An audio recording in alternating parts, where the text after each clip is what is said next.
నమస్కారం. మరి విశాఖ ఉక్కు గురించి ప్రధాని నరేంద్ర మోదీ గారు విశాఖపట్నంలో జరగబోతున్నటువంటి సభలో ప్రస్తావిస్తారా లేదా అనే అంశం గురించి మనం ఆలోచించినట్టయితే ఈ విషయం ప్రస్తావనకు రావడానికి అవకాశాలు ఎంతవరకు ఉన్నాయి, అవకాశాలు ఎంతవరకు లేవు అనేది మనం ఒకసారి గమనించగలిగితే, ఒక సామాజిక విశ్లేషకుడిగా ఈ అంశం గురించి ప్రధాని ప్రస్తావిస్తారా లేదా అంశం గురించి మీతో మాట్లాడేందుకే ఈ వీడియో చేయడం జరుగుతుంది. మరి జాగ్రత్తగా కొన్ని అంశాలు మనం వినాల్సిన అవసరం ఉంది. విశాఖ ఉక్కు ఆంధ్రుల హక్కు అనే నినాదంతో గత కొన్ని సంవత్సరాలుగా ఆందోళన చేస్తున్నారు మన విశాఖ ఉక్కు కర్మాగార ఉద్యోగులు. దాంతోపాటు గాజువాక ప్రాంత వాసులు అనేక మంది దీనిపైన ఉద్యమాలు చేస్తున్నారు.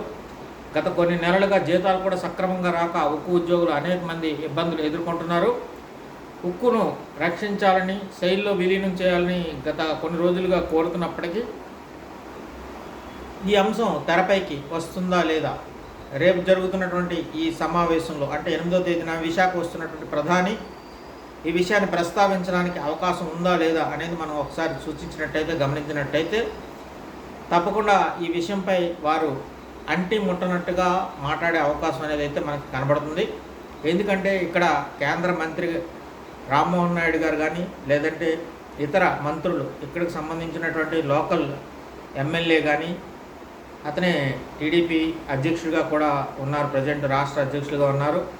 అయితే చంద్రబాబు నాయుడు గారు ఈ విషయాన్ని ప్రస్తావించమని వారు కోరుతారా లేదా అనేది కూడా ఒక రకమైనటువంటి అంశంగా ఉంది. ఎందువల్లంటే రాష్ట్ర ప్రయోజనాల దృష్ట్యా చంద్రబాబు నాయుడు గారు, లోకేష్ గారు కూడా విశాఖ ఉక్కును రక్షించుకోవాలని, శైలిలో విలీనం చేయాలని, దీన్ని ప్రైవేట్ పరం చేయరాదని గతం నుంచి వారు కోరుతున్నప్పటికీ కూడా కొన్ని ఇబ్బందికర పరిస్థితులు అక్కడ, అంటే వ్యవహార శైలిలో కేంద్ర ప్రభుత్వం నిర్ణయాధికారంలో కేంద్ర ప్రభుత్వం చేసేటటువంటి యాక్టివిటీస్, అంటే మనం చెప్పుకోవాలనుకుంటే ఆ వ్యవహారాలు మనం ఏవైతే ఉన్నాయో వాటిని ఆలోచించి తద్వారా, అంటే ఈ కేంద్ర ప్రభుత్వ సంస్థలన్నీ కూడా కేంద్ర ప్రభుత్వ దృష్టిలో రాష్ట్ర ప్రభుత్వాలు దాన్ని వేరే రకంగా కోరుతున్నప్పటికీ కూడా గత ప్రభుత్వాలు దీనికి అనుకూలంగా ఉన్నాయా, ప్రతికూలంగా ఉన్నాయా, లేదంటే ప్రస్తుత ప్రభుత్వం దీనికి అనుకూలంగా ఉందా, ప్రతికూలంగా ఉందా, ఈ అంశాలన్నీ పరిగణలోకి తీసుకుని దానికి తోడు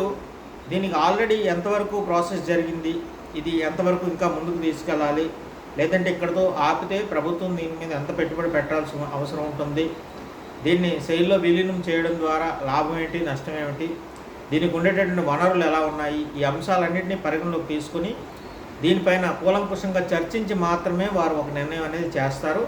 ప్రస్తుతానికైతే మాత్రం దీనిపైన ప్రస్తావించడానికి మాత్రం అవకాశాలు అనేకం కనబడుతున్నాయి. ఎందుకంటే విశాఖ ఉక్కు ఆంధ్రుల హక్కు నినాదంతో విశాఖ ఉక్కును గతంలో మనం సాధించుకున్నాము. అయినప్పటికీ దీన్ని ప్రైవేట్ పరం చేసి ఆ ఉద్యోగులందరూ కూడా ఇబ్బంది పడుతున్న తరుణంలో మరి వారికి న్యాయం చేయాలని, ఈ ఉక్కును రక్షించుకోవడం ద్వారా విశాఖ ప్రతిష్ట పెరుగుతుందని చెప్పి అందరూ భావిస్తున్న సందర్భంలో తప్పకుండా ఈ అంశం గురించి ప్రధాని గారు మాట్లాడే అవకాశం అయితే మనకు కనబడుతున్నాయి. సూచనలు ఎక్కువగా కనబడుతున్నాయి.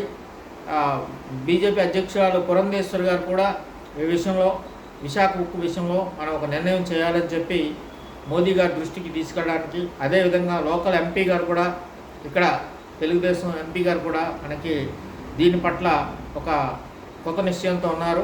అయితే ఈ అంశాన్ని ప్రాధాన్యత అంశంగా తీసుకెళ్ళడానికి ప్రస్తుతానికి అవకాశం లేనప్పటికీ ఇనాగ్రేషన్స్ చేయడానికి విచ్చేస్తున్నటువంటి మోదీ గారు తన ప్రసంగంలో స్వల్పంగా దీన్ని అంటి ముట్టనట్టుగా ఒక రకంగా వ్యవహరిస్తూ దీని గురించి కొంత మాట్లాడతారనేది మాత్రం మనకు తెలుస్తుంది.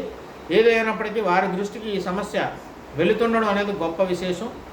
తప్పకుండా దేశవ్యాప్తంగా అనేక పెద్ద పరిశ్రమలు ఉన్నప్పటికీ కూడా విశాఖ ఉక్కు అనేది ప్రతిష్టాత్మకమైనటువంటి సంస్థ.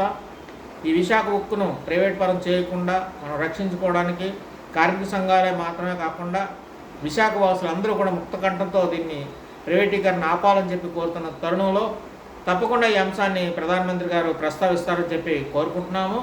ఇది శైలిలో విలీనం చేసే అంశంలో కూడా వారు పునరాలోచనలు చేసి గతంలో తీసుకున్న నిర్ణయాలను మళ్ళీ ఎలా మార్పు చేస్తే బాగుంటుంది, దీనికి ఏ రకమైన చర్యలు చేపట్టాలనే అంశం గురించి కూడా వారు చర్చించి ఒక నిర్ణయం చేస్తారు.